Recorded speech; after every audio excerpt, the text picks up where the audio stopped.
पहले तो मैं वेटनरी डॉक्टर का काम करते हुए सोचा कि थोड़ा बहुत ब्रीड पे काम किया जाए। एक गाय खरीद कर लाएं और उसके बाद फिर से एक गाय के बाद फिर बढ़ाने का मन हुआ तो फिर ये वाला शेड बनवाए।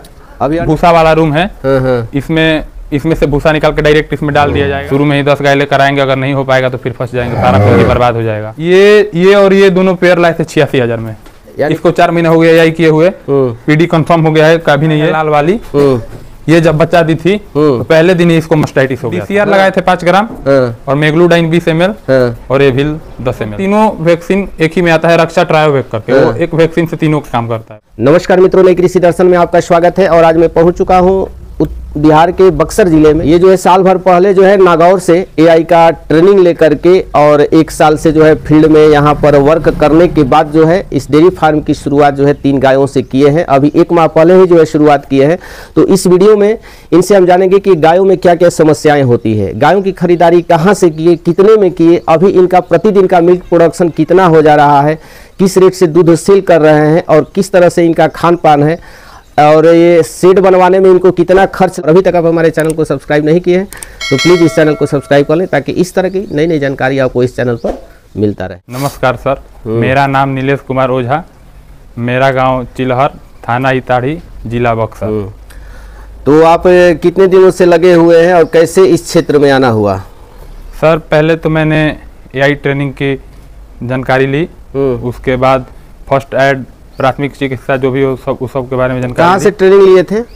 सर हम ट्रेनिंग लिए थे राजस्थान, एक DD दीनदयाल रामावत सर हैं, उनके यहाँ से हमने पूरी जानकारी ली थी। तो कितने महीने का ट्रेनिंग लिए? ट्रेनिंग सर हम साल भर उनके यहाँ रहे थे। तो साल भर ट्रेनिंग के बाद जो है आकर के डायरेक्ट डेयरी फार्म खोले या कैसे शुरुआत की है? सर वहाँ से ट्रेनिंग लेके आने के बाद 1 साल तक मैंने अपना फील्ड प्रैक्टिस किया, उसके साथ साथ मैंने खेती भी कर रहे थे। उसके बाद 1 महीना से गाय लेकर आया हूँ। अभी भी कर रहे हैं या छोड़ चुके हैं? नहीं, अभी भी प्रैक्टिस मेरा चल रहा है। तो सीमन लोकल ही रखते हैं आप या कैसे रखते हैं? नहीं, सीमन ABS का है, वर्ल्ड वाइड फायर। पहले तो मैं वेटनरी डॉक्टर का काम करते हुए सोचा कि थोड़ा बहुत ब्रीड पे काम किया जाए, नस्ल सुधार पे गायों का। तो आप शुरुआत कहाँ से किए? आए तो एकाएक जो है शेड बनवा लिए या शुरुआत कैसे किए? नहीं, पहले मेरे घर का शेड ये वाला था, छोटा सा, इसी में एक गाय खरीद कर लाएं और उसके बाद फिर से एक गाय के बाद फिर बढ़ाने का मन हुआ तो फिर ये वाला शेड बनवाए। अभी अंडर कंस्ट्रक्शन अभी इसमें काम चल रहा है, अभी 10-15 दिन हुआ इसको बने हुए। अभी ये नाद चरण का काम चल रहा है, अभी सोलिंग का काम बाकी है सब। कितना इसका डायमेंशन होगा, लंबाई चौड़ाई शेड का? इसका 20 बाई 52 है। 20 बाई 52 फीट जी। तो क्या इसका खर्च पड़ गया होगा? मोटा मोटी 1 लाख के करीब खर्च पड़ गया था। पूरा फिनिशिंग नहीं, फिनिशिंग नहीं, अभी मतलब केवल शेड में जी। तो ये क्या सोच करके इस तरह का नाद बनवाए हैं? सर इसलिए ऐसा नाद बनवाए हैं कि जैसे इसमें इधर से गाय खा लेगी और उस नाद में उधर से खा लेगी, बीच में गोबर गिरेगा तो ऐसा से नाली से वो डायरेक्ट बाहर निकल जाएगा। ये जो एरिया है, ये एरिया चलाने के लिए जैसे ये भूसा वाला रूम है, इसमें से भूसा निकाल के डायरेक्ट इसमें डाल दिया जाएगा और वो वाला रूम जो है उसमें से भी भूसा निकाल के डायरेक्ट उसमें डाल दिया जाएगा नाद में। तो आप 2 से ही जो है शुरुआत क्यों की? आप 7-8 गाय भी एक लेकर के आ सकते थे। नहीं, पहले देख रहे थे कि इस सब काम में सक्सेस होंगे या नहीं। हाँ, अनुभव पहले लेना जरूरी है। शुरू में ही 10 गाय लेकर आएंगे, अगर नहीं हो पाएगा तो फिर फंस जाएंगे, सारा पूंजी बर्बाद हो जाएगा। तो एक और जो है लोग फंस जाते हैं स्टार्टिंग में कि गाय खरीदते हुए जी। तो आप जो है गायों की खरीदारी कैसे किए, मंडी से किए या कहाँ से किए? नहीं सर, हम जैसे अपना प्रैक्टिस इलाज करने जाते थे तो कहीं कहीं पे गाय दिखती थी तो वहाँ से हम ले लेते थे, गांव में से, किसान के यहाँ से। मंडी में गए हैं कि नहीं कभी? नहीं, मंडी में कभी नहीं गए हैं। तो मंडी में आपको क्या, मंडी में तो हजारों गाय आती है। नहीं, मंडी में एक बार गए थे तो वो बोला कि गाय गाभिन है और वो गाय बच्चा दे दी थी, मतलब बच्चा फेंक दी थी वो। हम हाथ लगा के चेक किए, पीढ़ी उसका की है तो उसके पेट में बच्चा था ही नहीं, इसके वजह से हम मेला नहीं जाते। किसानों के यहाँ से मतलब सही मिल जाती है गाय? जी।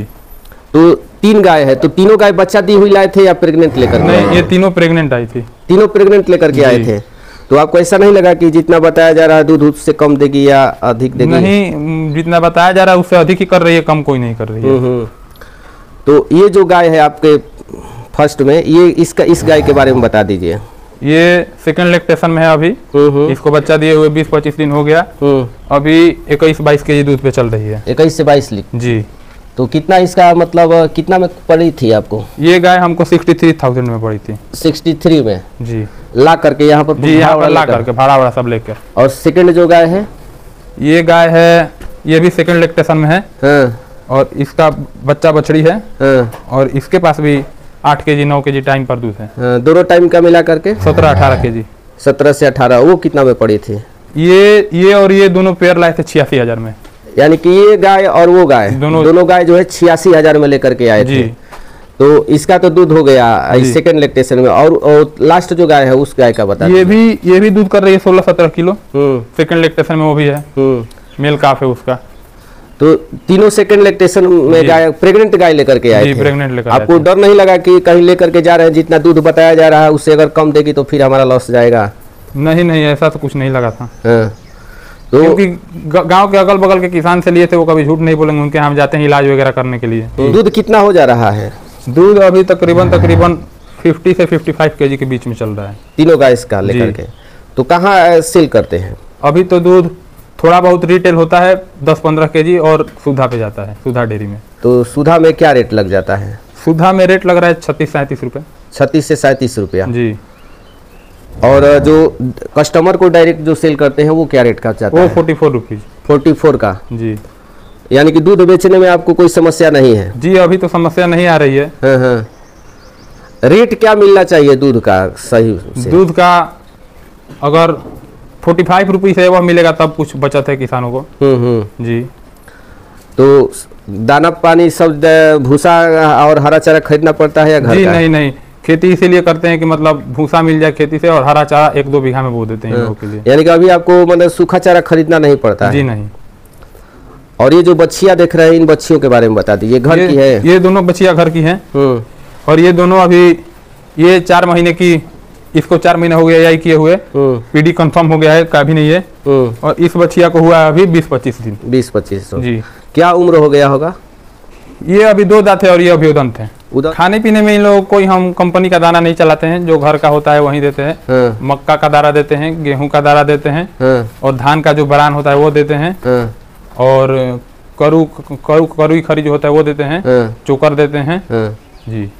तो मिनरल मिक्सचर, मीठा सोडा, नमक, ये सब उबाल कर देते हैं या कच्चा खिलाते हैं? नहीं, उबाल कर देते हैं। उबाल कर देते हैं जी। तो अभी तो मान लीजिए कि कम संख्या में है तो आप उबाल दे रहे हैं जी। अगर अधिक संख्या में रखना होगा तो फिर तो आपको कैसे खिलाएंगे? तो जो मक्का का या गेहूं का दाना होता है उसको अगर शाम को खिलाना है तो सुबह में भिगो कर रख दीजिए, और सुबह खिलाना है तो शाम को भिगो कर रख दीजिए। जी, वैसे भी डाइजेस्ट हो जाएगा। जी। तो आपकी गाय पूरे दिन यहीं रहती है या बाहर भी निकालते हैं? नहीं, बाहर निकालते हैं, यहाँ पे बस खाती है, उसके बाद बाहर निकल जाती है। क्योंकि अभी देख रहे हैं कि अंडर कंस्ट्रक्शन अभी जी।